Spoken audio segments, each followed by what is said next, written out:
Y este año Dios nos ha guiado para hablar acerca de nuestro lema, por decirle así, no que le pusimos un nombre al año. No, el nombre se llama el año de la voluntad del Señor. Pero sí tenemos una serie ahorita para aprender. Es el llamado de nuestro Señor Jesús a la iglesia. Y tenía la oportunidad de contar en la predicación anterior que no había pasado mucho tiempo en el que el Señor había partido de esta tierra, cuando ya estaba trayendo nuevamente a la iglesia ya conformada una instrucción y un reclamo, un llamado a cuentas. Tan poco tiempo pasó, ¿ustedes se acuerdan de uno de los discípulos del Señor? Recuérdenme algunos nombres de ellos, los más famosos. Mateo, Juan, Pedro, ¿verdad? Juan todavía estaba entero escribiendo. Y resulta que a través del libro Apocalipsis o libro de Revelaciones, el Señor usa a Juan para escribir a la iglesia las falencias que la iglesia estaba teniendo poco tiempo, pocos días, pocos meses de haber el Señor partido de esta tierra para estar a la diestra de Dios Padre. La distancia en tiempo habrían pasado no más de 55 a 60 años. Imagínese usted, con la explicación clara para nuevamente perderla en el camino. Voy a leer, por favor, y ojalá la lea conmigo. Me confirman si en pantalla ya tenemos la cita, Apocalipsis capítulo 1. Apocalipsis capítulo 1, verso 4 al 8. Vamos a leer lo que dice la Escritura. Juan, ¿quién habla? Juan.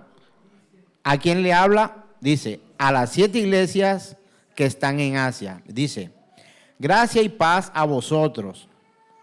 ¿De parte de quién? Ahí dice, del que es y que era y que ha de venir. ¿Quién es ese? Nuestro Señor Jesús el Cristo. Y de los 7 espíritus que están delante de su trono. Y de Jesucristo el testigo fiel, el primogénito de los muertos. Y el soberano de los reyes de la tierra. Al que nos amó y nos lavó de nuestros pecados con su sangre. Y nos hizo reyes y sacerdotes para Dios, su Padre. A Él sea gloria e imperio por los siglos de los siglos. Amén. Verso 7. He aquí, viene con las nubes y todo ojo le verá y todos los que le traspasaron y todos los linajes de la tierra harán lamentación por él. Sí. Amén. Yo soy el alfa y la omega, principio y fin, dice el Señor. El que es y que era y que ha de venir, el Todopoderoso. Amén.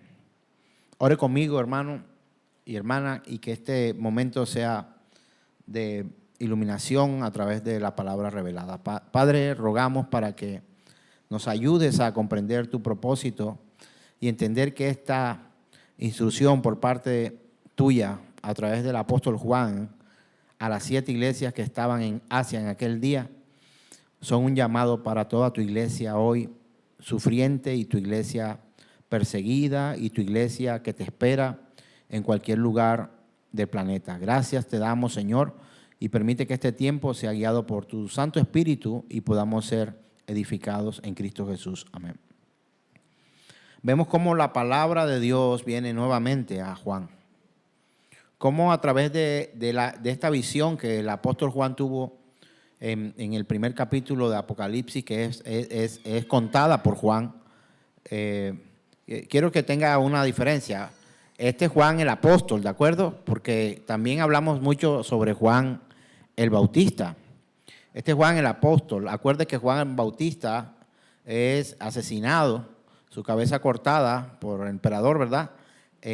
Y aún Jesús no había sido crucificado. De hecho, esta mala noticia le llegó al Señor y a sus a sus discípulos y lloraron su muerte. Pero sabiendo nuestro Señor Jesús todas las cosas, sabía que esto estaba dentro de la soberana voluntad de Dios, permisiva. Y el apóstol Juan vive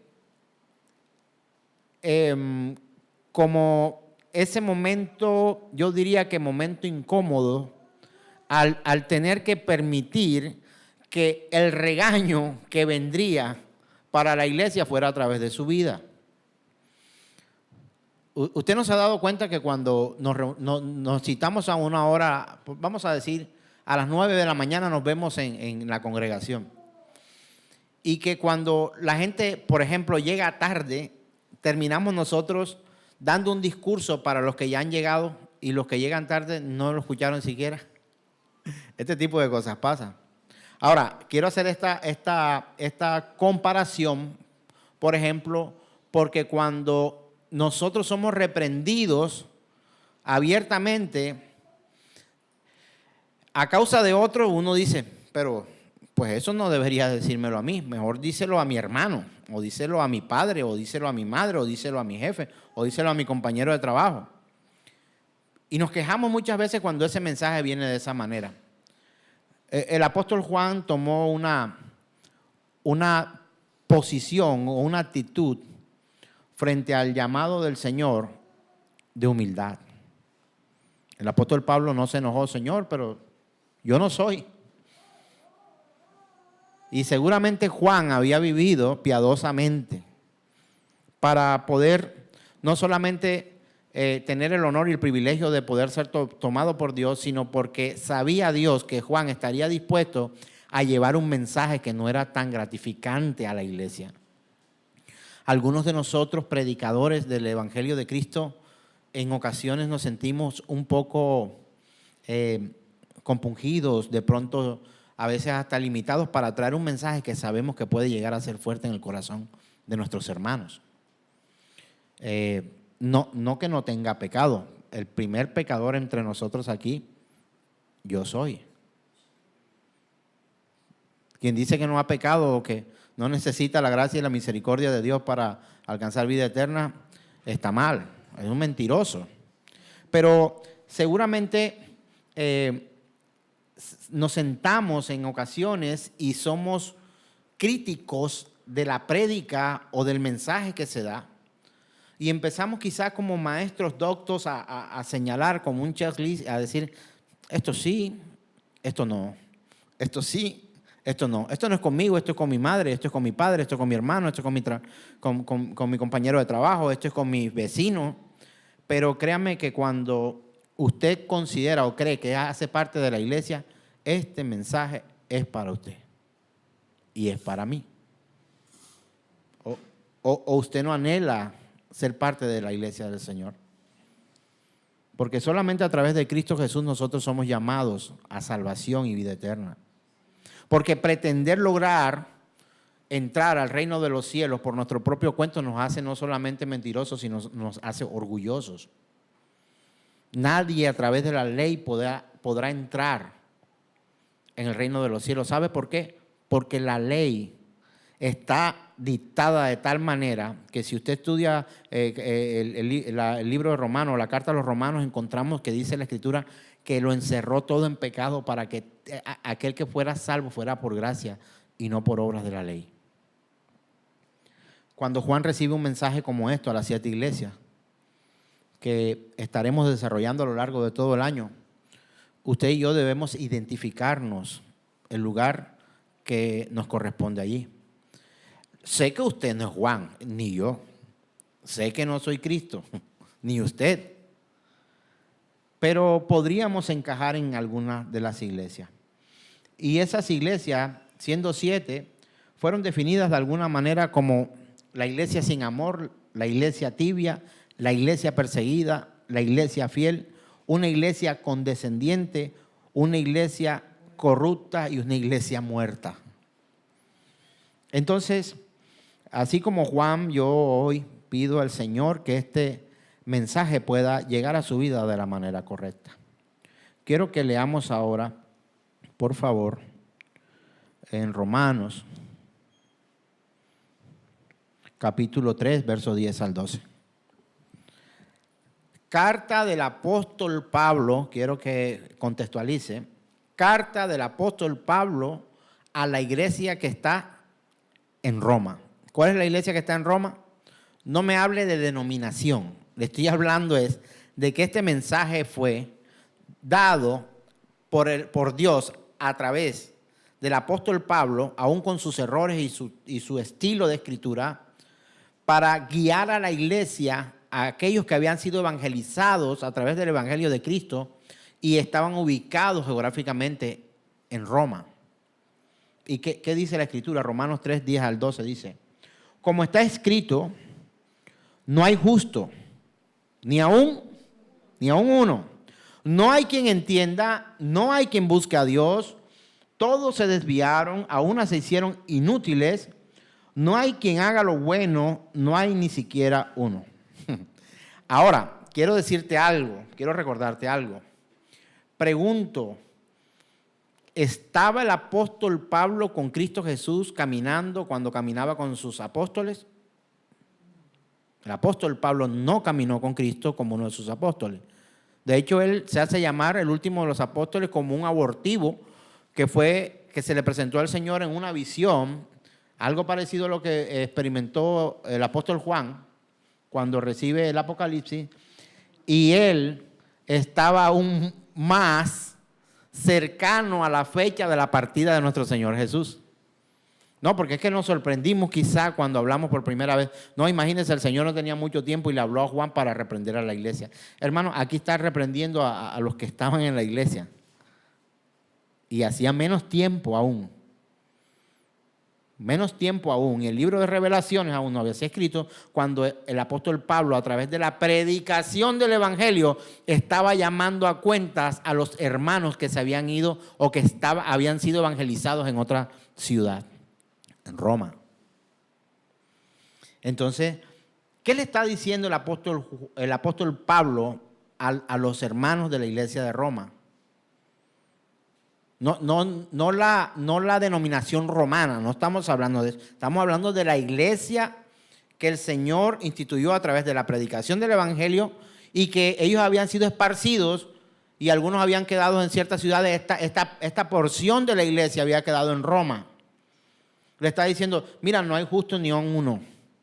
Todavía no hay quien entienda, todavía no hay quien busque a Dios. Todos se han desviado, todos se hicieron inútiles, no hay quien haga lo bueno, no hay ni siquiera uno. ¿A quién se lo estaba diciendo? A la iglesia, hermano. A la iglesia.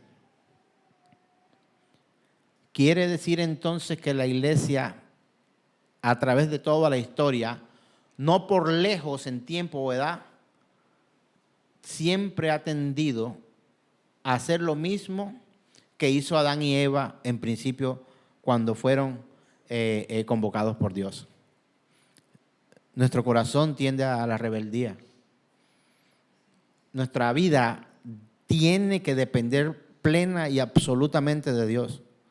Hermanos, si pudiéramos llamar de alguna manera, no se llama iglesia a Adán y a Eva, no es un tiempo o un momento para poder calificar de iglesia a dos personajes como Adán y Eva en la historia del Señor. En el libro de los comienzos, el libro de los orígenes, en el libro de Génesis encontramos, o en el libro de las generaciones y la familia, encontramos que allí encontramos a un Adán y una Eva como obedientes, ¿verdad? No, rebeldes por excelencia.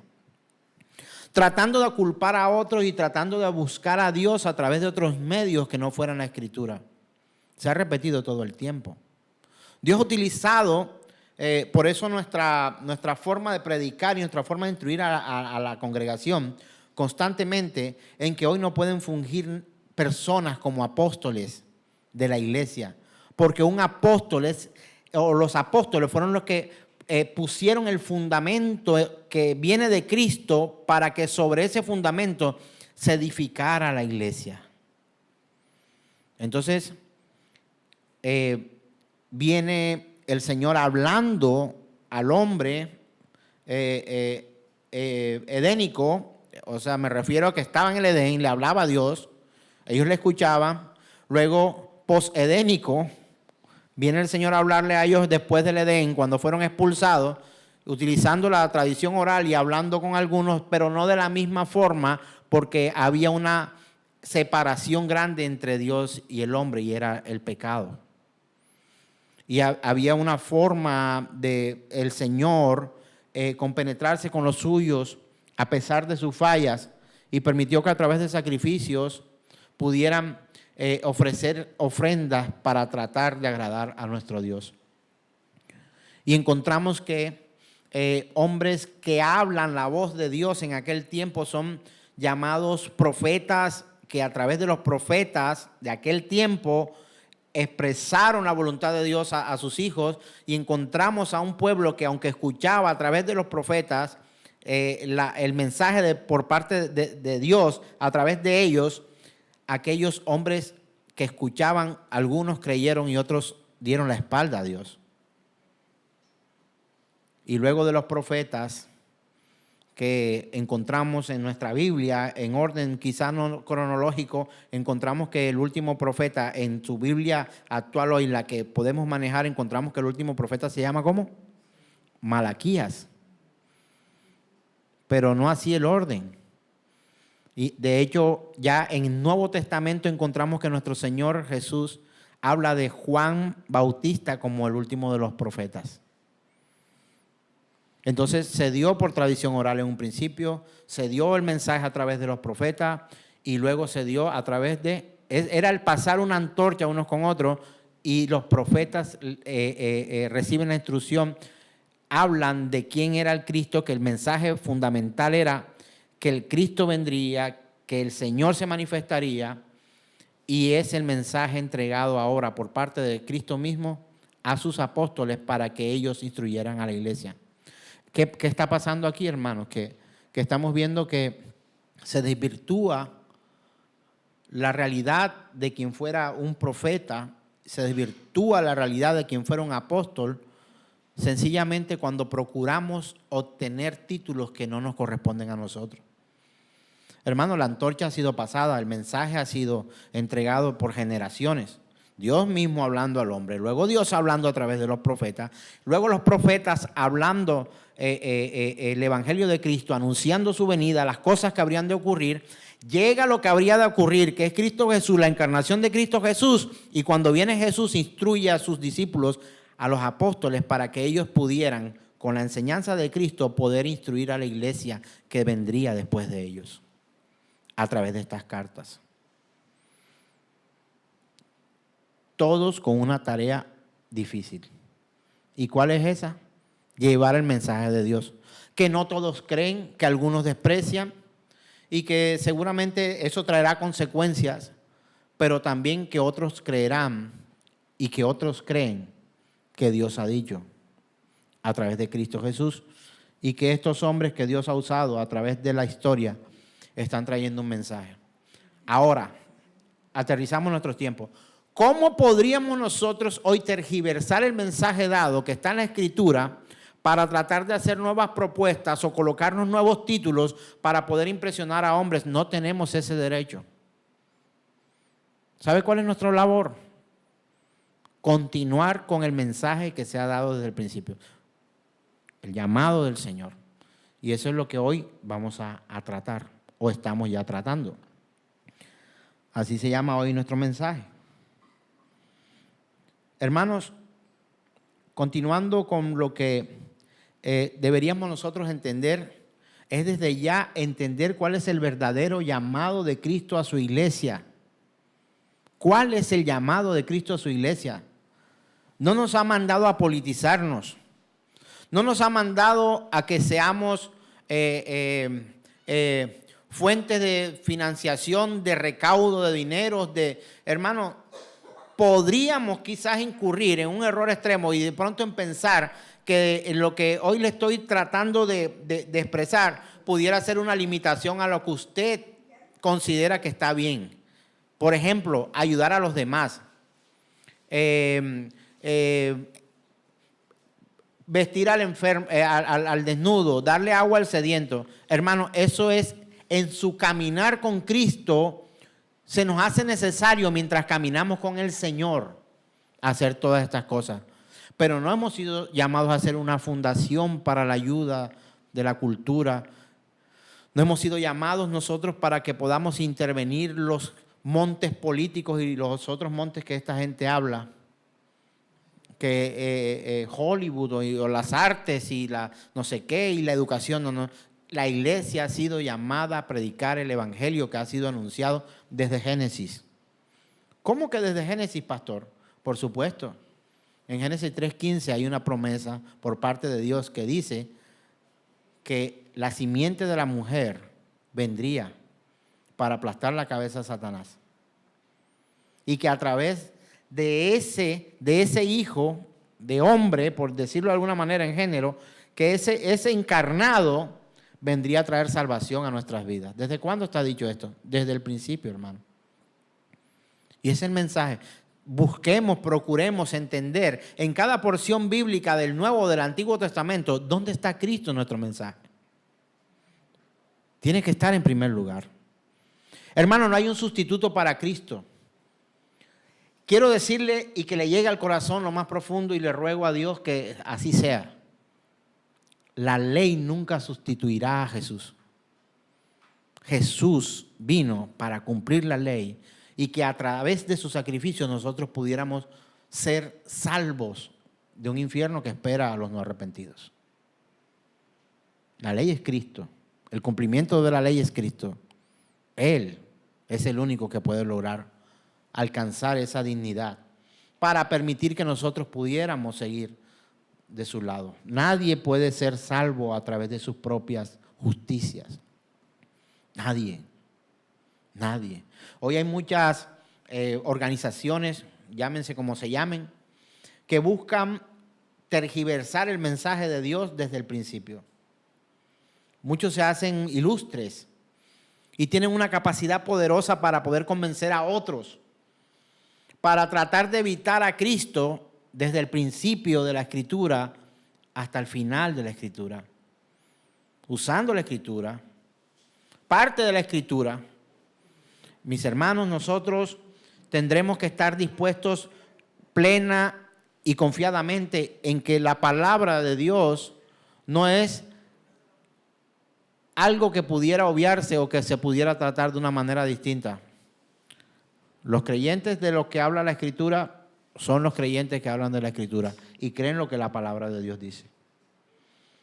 Quiero que usted y yo podamos ver en Gálatas capítulo 2, verso 21, que no hay ley que pueda hacer justos a pecadores caídos. No hay ley que pueda hacer justos a pecadores caídos. Gálatas 2, 21 dice de la siguiente manera: no desecho la gracia de Dios, pues si por la ley fuese la justicia, entonces por demás murió Cristo. Un judío, Saulo, luego Pablo, aprendiendo por parte del Señor y leyendo y viendo y estudiando y escudriñando la Escritura por algo que no había entendido él por mucho tiempo y lo convirtió en perseguidor de la iglesia. ¿Qué está diciendo el apóstol Pablo? Yo no desecho la gracia de Dios. Pues si por la ley fuese la justicia, entonces por demás Cristo. Hermanos, si por la ley nosotros fuéramos salvos, ¿para qué entonces vino Cristo a salvarnos a nosotros? Si usted y yo podemos ser salvos por la ley, hermanos. Si podemos ser salvos por la ley, entonces, ¿de qué vale que Cristo viniera? Pero la Biblia dice que es imposible agradar a Dios sin fe. Es imposible agradar a Dios sin fe. ¿Y fe en qué? ¿O en quién? En Cristo Jesús. La fe puesta en su palabra, en lo que Él dice, que lo que Él dice es cierto. El mismo apóstol Pablo también escribe a su hijo, por decirlo así, espiritual. Quizás no es el título más elevado para él, pero él le decía, hijito mío, lo trataba como un hijo. Pablo no tuvo hijo en realidad, fue célibe, él no se casó, pero trataba a Timoteo como hijo en el Señor. Y leemos segunda carta a Timoteo, capítulo 3, verso 13, donde dice: mas los malos hombres y los engañadores irán de mal en peor, engañando y siendo engañados. Lo que la gente de este mundo depravado necesita es el evangelio. Mira, yo me alegro mucho cuando uno de ustedes viene conmigo a estudiar un miércoles acá a la escuela bíblica.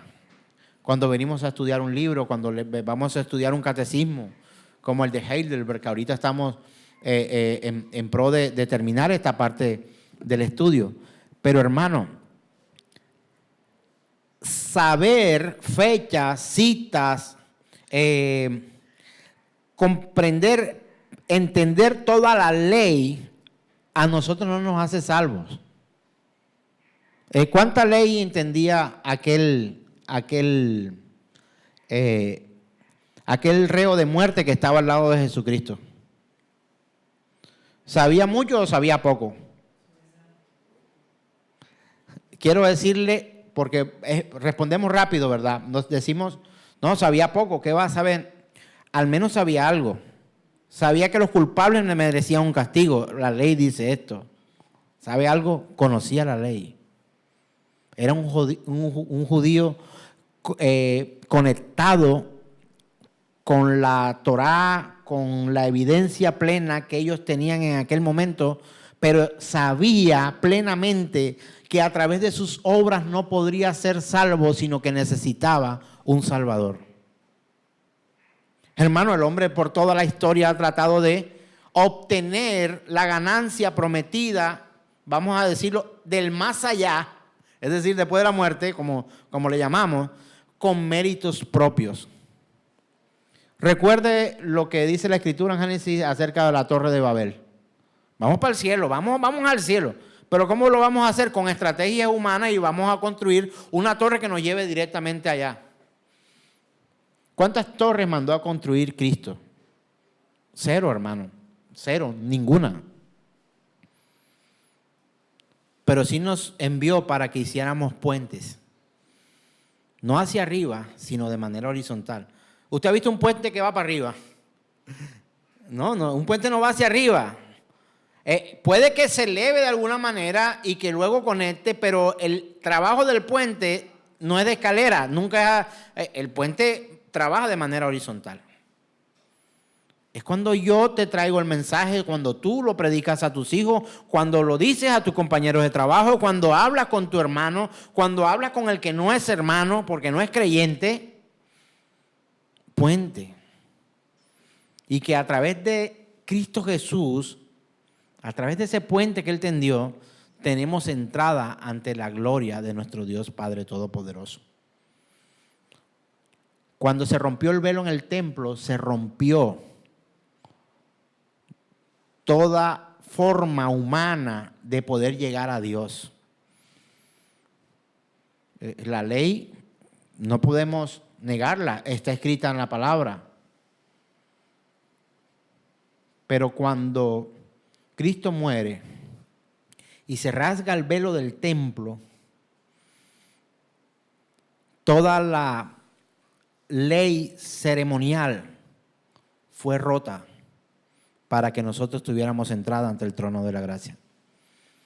Para que tú puedas ayudar a otros de alguna forma, que solamente serás un siervo inútil o útil, no sé cómo te catalogues. Cuando tú llevas el mensaje de Cristo a otros, tú tienes que dejar que el evangelio haga lo que tiene que hacer en la vida de la persona. No podemos obligar. ¿Sabes por qué? Porque es que nadie va a salvarse obligado. Si usted aún lucha con esta verdad revelada en la Escritura, usted, si está anhelando que Dios le hable, si usted aspira a creer en Cristo, créame que usted ya comenzó a ser tratado por Dios, porque ese deseo no viene de usted. Ese deseo solo viene de Dios. Quizás en tu corazón estás buscando la forma de conocer a Dios, de escudriñar, de mirar cómo se puede. Algunos podríamos decir, pero vas por mal camino. Yo te podría decir, por lo menos tienes un paso, y es anhelar conocer al Señor.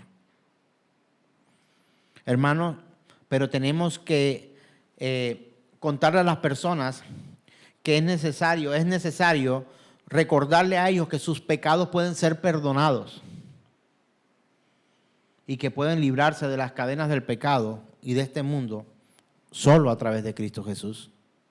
Solo Cristo. Solo Cristo. Nosotros como predicadores, como miembros de la iglesia del Señor, como parte de la iglesia y del pueblo de Dios, no podemos condenar a otros. Hermano, todo mensaje del evangelio que quede inconcluso o que no resuelva el problema del pecado es un evangelio incompleto, que lo que hace es condenar y no permitir encontrar en el mensaje la esperanza que hay en Cristo Jesús. Todo mensaje, por muy fuerte que sea, nosotros nos procuraremos, trataremos, y usted que está acá y estudiando, y cuando le toque a usted predicar, sepa que usted no puede dejar el mensaje en que por nuestros pecados vamos a ser condenados. Siempre tendrás que ofrecer lo que Dios te ofreció a ti, a través de Cristo Jesús. Salvación por fe, sola fe, sola gracia, solo a Él la gloria, solo su Escritura revela su verdad. Solo Cristo puede salvarnos. No tenemos derecho, y ese llamado que Dios hace a su iglesia, no podemos tomarnos como si fuéramos una iglesia cómoda que solamente comemos nosotros y no somos capaces de llevar el mensaje a otros. Hermano, usted tiene una gran responsabilidad.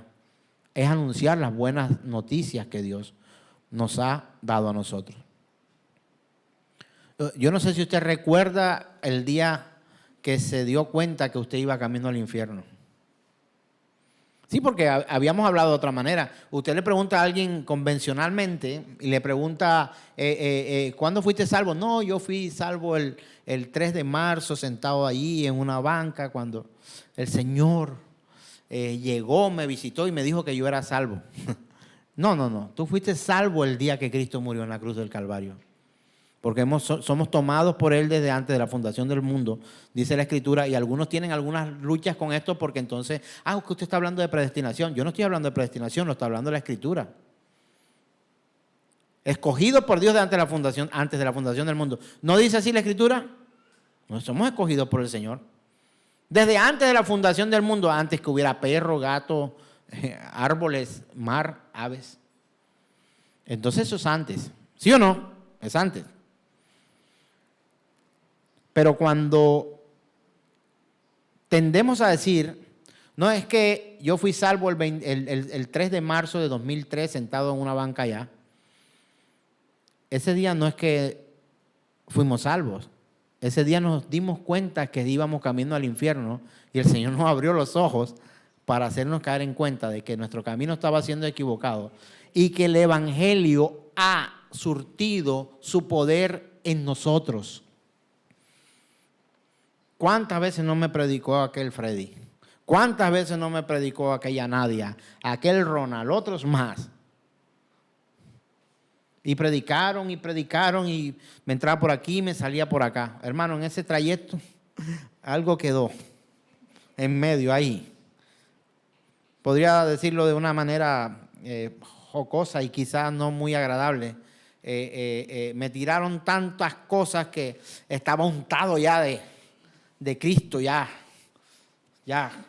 estaba untado hasta cuando pude ser sumergido realmente en la fe en nuestro Señor.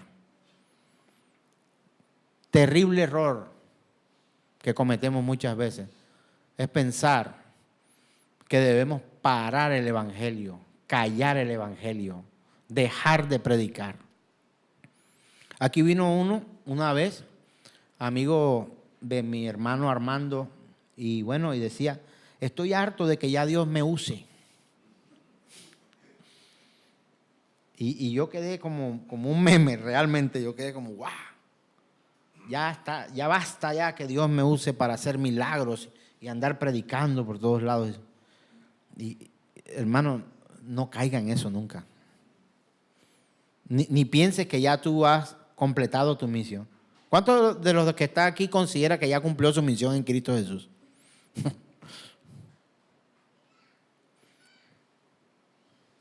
Hermanos, nosotros necesitamos seguir obedeciendo el llamado de Cristo a la iglesia. Recuerda que al principio yo le leí que ese mensaje es para 7 iglesias, ¿verdad? Y hablamos de esas 7 iglesias que, más adelante vamos a ver la de Esmirna, la de Pérgamo, vamos una por una y vamos a estudiar cada iglesia, pero el seudónimo que esta iglesia tiene, para resumirlo, era la iglesia sin amor, la tibia, la perseguida, la fiel, la condescendiente, la muerta y la corrupta. Eran esas 7 iglesias. Pero ¿sabe una cosa? Dentro de aquellas iglesias a las que el Señor se refiere, que estaban viviendo alejados de su palabra y viviendo lo que no era que Él había mandado, viviendo lo que no debían, también se encuentra la iglesia cómoda. Y esa no está en Asia. Quizá está sentada en estas sillas de este lugar. Una iglesia cómoda. La iglesia del dame. La iglesia de que yo nunca aporto. Te estoy pidiendo dinero, no te estoy pidiendo dinero. Aporta tu mensaje, que debe ser el mensaje de Cristo, para que otros puedan venir a Él. Ahora, ¿cuándo van a venir ellos? Por supuesto que es cuando el Señor lo disponga, y lo acabo de decir. Pero hermanos, hay gente esperando que llegue el enviado de Dios a otros para que pueda ser predicado el Evangelio, y que predicado el Evangelio entonces puedan creer en la palabra de Dios y que ellos puedan entregar su vida y su mente y su corazón y todo, no solamente el corazón es engañoso, toda su vida entera a Cristo Jesús, rendirse a Él. Así que mis hermanos, entienda el llamado, sé que en algún momento de la vida es posible que pueda venir un tiempo de rechazo. Esos mundanos, esos corruptos, ya Señor, haz con ellos lo que tú quieras, hermano. Ciertamente Dios hace lo que Él quiere porque es soberano. Pero tú como iglesia estás llamado para hablar la verdad de Cristo Jesús. Aunque exista algo que metemos entre comillas como un odio santo a los pecadores. Y si le preguntara aquí, ¿cuántos hermanos y hermanas tienen odio santo en contra de los pecadores? Amén. No lo vamos a decir, ¿verdad? Debes extender esa misericordia que Dios tiene contigo. Predica el Evangelio. Predica el Evangelio en tiempo y fuera de tiempo. Hermano, es hora de que la iglesia se centre en el ministerio de la reconciliación. Cuando el Señor habla al apóstol Juan para que escriba esas 7 iglesias, hay un mensaje completamente horizontal en todas. Quiero decir que si están las 7 iglesias así, 1, 2, 3, 4, 5, 6, 7, hay uno que los atraviesa así directamente. ¿Y sabe cuál es eso? Ese mensaje: reconciliación. De pronto a esta le dice esto, pero no se lo dice a esta. A esta le dice específicamente, ha dejado tu primer amor. A esta le dice, dice que eres rico, pero eres pobre. Esto no se lo dijo a esta. Eso ya viene de manera vertical a cada uno. Pero horizontalmente a las 7 iglesias, llámalos al arrepentimiento. No solo a la iglesia, sino a aquellos que habrían ser parte de la iglesia. Nadie puede encontrar en Cristo salvación si no tiene un corazón arrepentido. Yo ahora le hago una pregunta. Vamos a ponérsela aquí chévere. Método inductivo. ¿Qué cree usted que viene primero? ¿El arrepentimiento o la fe?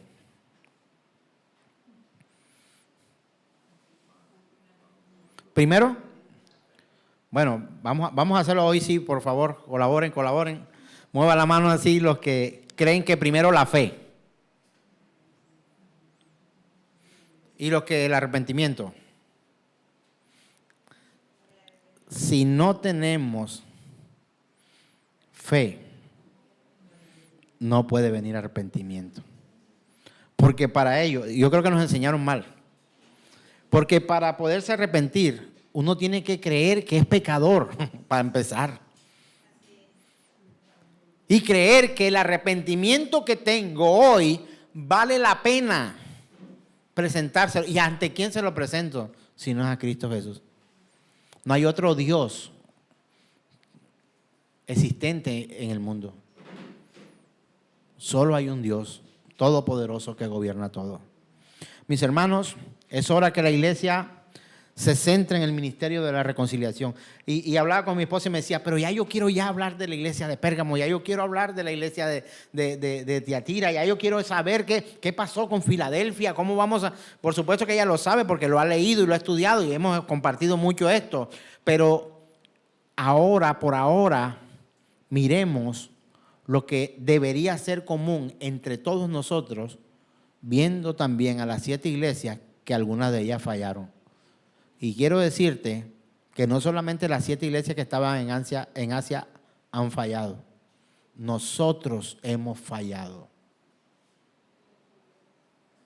Yo hubiera estado ahí al lado de Juan y le hubiera dicho a Juan, la iglesia cómoda. Dile al Señor que le mande un mensaje a la iglesia que... No, pero es que en Asia solamente hay 7 iglesias. Que el Señor monte una para que vea que se llama Generación de Fe. Somos muy cómodos, hermanos. Muy, muy cómodos. Obvio, es un mal chiste. La Biblia no va a ser modificada y yo no puedo volver al tiempo para decirle a Juan absolutamente nada. No. Lo que fue. Pero ¿sabe qué sí podemos hacer? Entrar en reflexión de la mano del Señor para que miremos hacia dónde nosotros nos estamos dirigiendo. Si nos estamos pareciendo a esa iglesia muerta, a esa iglesia corrupta, a esa iglesia condescendiente, o si ciertamente estamos caminando como esa iglesia fiel, como esa iglesia esforzada, trabajadora. Hermanos, ¿sabe cuántas iglesias quiere el Señor? Una. No es que las otras son iglesias también.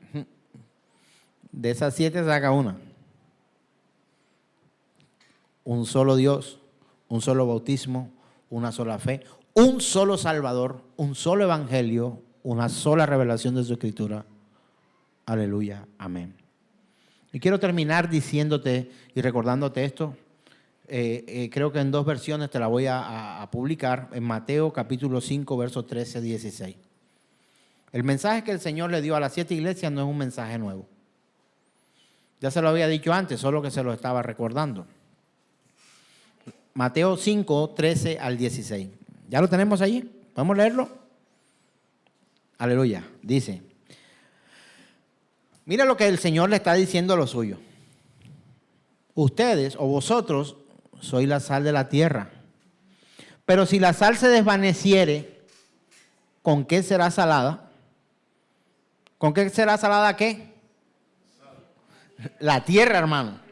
O sea, el resto del planeta, de los humanos. No, porque usted está... ¿Qué será salada? Usted está pensando en comida. No. Leámoslo nuevamente con sentido. El Señor dice, vosotros sois la sal de la tierra. Pero si la sal se desvaneciere, ¿con qué será salada? ¿Será salada qué? La tierra. Entonces no sirve para más nada, sino para ser echada afuera y hollada o pisoteada por los hombres. Vosotros sois la luz del mundo. ¿Quiénes? La iglesia. Una ciudad asentada sobre un monte no se puede esconder, ni se enciende una luz y se pone debajo del almud o de un mueble, sino que sobre el candelero y alumbra a todos los que están en la casa. Así alumbre vuestra luz delante de los hombres, para que vean vuestras buenas obras y glorifiquen a vuestro Padre que está en los cielos. Este es el mismo mensaje que el Señor envió a las iglesias de Asia.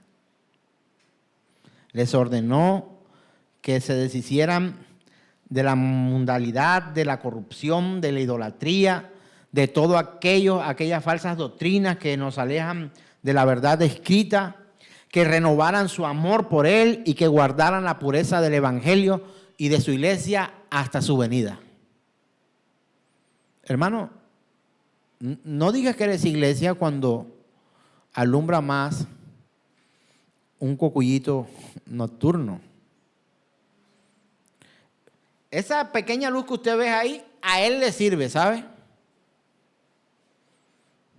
Pero a ti no. A ti no. Porque esa luz de cocuyito o de luciérnaga o libélula, no sé, de esas que alumbran, sirve ahí. Pero la luz que tú tienes para proyectar, ¿qué luz es? La luz de Cristo Jesús. No te conformes con ser cocuyito. O sea, si eres parte de la iglesia y estás alumbrando como un cocuyito, esa luz no te sirve. Tienes que cambiar las farolas por HD. Hermano, alumbra a otros con el evangelio. No, pero es que ese que se va a convertir, si ese es más malo que la maldad. Predica el evangelio. No, si ya yo le he predicado, predícale otra vez. Es que yo no le hablo, háblale de Cristo, no le hables de ti, no tienes por qué. Habla de Cristo todo el tiempo. Y por último, es hora que pongamos atención a las cartas a esas iglesias que están en el libro de Apocalipsis y al llamado de Cristo a una reforma profunda de la iglesia. Pero no piensen en iglesia como por allá. La iglesia somos nosotros. Si hemos predicado la doctrina reformada por algún tiempo, necesitamos ser reformados nosotros para poder realmente ser coherentes con lo que estamos diciendo que nosotros creemos. Así que, mis hermanos, el mensaje básico de hoy, concluyendo, ¿qué aprendimos hoy o cuál fue el objetivo de este mensaje? Es entender que tú y yo hemos sido llamados por Dios para llevar a otros al arrepentimiento y que ellos puedan conocer a Cristo a través de mis experiencias, no. A través de mis problemas, no. A través de mis crisis, no. A través del evangelio de nuestro Señor Jesucristo. Gloria al Señor. Aleluya. Amén. Póngase en pie, por favor, hermano. Hermano, usted se está preparando para pilotear el 2026 de una manera distinta. Ahora, no es que a mí eso no me interesa. Es posible que tú sientas que este mensaje no es para ti y que no te interesa. Pero si eso es de esa manera, espero no ofenderte con mis palabras, sino tratar de guiarte. Si a ti no te importa lo que pasa en la iglesia de Cristo y el mensaje que el Señor da, y piensas que vas a ir con Dios, te ruego que analices la posición en la que tú te encuentras, porque no hay otro camino. No es que a mí no me importa, a mí no me importa nadie, a mí me importa mi familia y yo nomás. Es posible para evitar chisme, ¿verdad? Cuentos, problemas, no sé qué, listo. Guárdate, sé prudente, etc. Pero si a ti no te importa predicar a otros, ser luz, llevar ese mensaje, hermano, analízate. O hermana, analízate. Espero que sigamos siendo hermanos. Confío en el Señor. A la iglesia le importa el mensaje de Cristo. Se lo puedes decir a tu hermano que está al lado. Ojo. A la iglesia le importa el mensaje de Cristo.